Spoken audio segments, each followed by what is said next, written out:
అందరికీ నమస్కారం। ఈరోజు మన నాగార్జున సాగర్ ఎడమ కాలువ పరిధిలోని Bapulapadu major distributary committee number 13 సర్వసభ్య సమావేశం నిర్వహించడం జరిగింది। ఈ సమావేశంలో కాంపిటెంట్ అథారిటీ డిప్యూటీ సీతారాం గారు, అట్లాగే assistant executive engineer Prasanna Kumar గారు, అట్లాగే సాగునీటి వినియోగదారుల సంఘాల అధ్యక్షులు మద్దినేని కోటేశ్వరరావు, కడియాల శ్రీనివాసరావు, అట్లాగే ఉపాధ్యక్షులు గంపా చిన్నపంగిడేశ్వరరావు, అట్లాగే గోళ్ల గోపి గారు, వీళ్ళందరూ కూడా పాల్గొనడం జరిగింది। ముఖ్యంగా మేము ఒకటే కోరుతా ఉన్నాం, ఈ సంవత్సరం మనం ఎడమ కాలువ పరిధిలో 3వ జోన్లో మన నీటి విడుదల ఉత్తర్వులు ఇచ్చినప్పటికీ కూడా బాపులపాడు మేజర్కి చుక్క నీరు రాలా।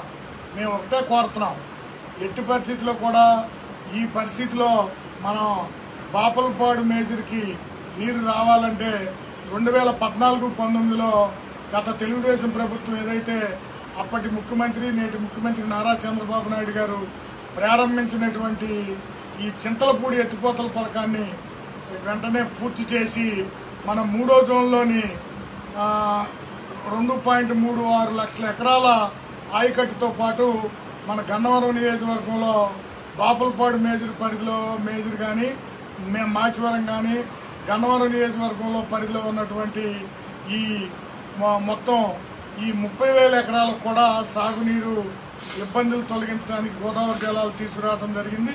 అట్లాగే ఈ 3వ జోన్కి నీరు ఇవ్వమని మా గన్నవరం శాసనసభ్యులు ప్రభుత్వ విప్పు యార్లగడ్డ వెంకటరావు తీవ్రంగా కృషి చేశారు, అసెంబ్లీలో మాట్లాడారు, అధికారులతో మాట్లాడారు। ఎన్ని చెప్పినప్పటికీ కూడా మనం దురదృష్టం ఏంటంటే మనకు నీరు రాలేదు, కనీసం చెరువులు కూడా నీరు రాని పరిస్థితి ఉంది। అట్లాగే ఈ సమస్యలన్నీ పరిష్కారం కోసం మనం ఒకటే అడిగాం, విభజన చట్టానికి అనుగుణంగా ఈ సమస్యలు ఆయకట్టుదారుల సమస్యలు మనం ముందుకు తీసుకెళ్ళడానికి కృష్ణానది యాజమాన్య బోర్డు ప్రధాన కార్యాలయాన్ని విజయవాడలో ఏర్పాటు చేయమని కోరాం। దానికి రాష్ట్ర ప్రభుత్వం కూడా మనం లెటర్ రాసింది అమరావతిలో పెట్టమని, దీన్ని త్వరగా మన విజయవాడలో ఏర్పాటు చేయడానికి చర్యలు తీసుకోమని రాష్ట్ర ప్రభుత్వం దృష్టికి తీసుకొస్తా ఉన్నాం। అట్లాగే మనం ఎప్పటి నుంచో అడుగుతా ఉన్నాం, మన డిస్ట్రిబ్యూటరీ కమిటీ చైర్మన్లకి మండల పరిషత్తు సర్వసభ్య సమావేశాల్లో ప్రత్యేక ఆహ్వానితులుగా పాల్గొనడానికి, అలాగే సాగునీటి వినియోగదారుల సంఘాల అధ్యక్షులకి సంబంధిత గ్రామ పంచాయతీల్లో ప్రత్యేక ఆహ్వానితులుగా పాల్గొనడానికి ప్రోటోకాల్ ఇవ్వమని అడిగాం।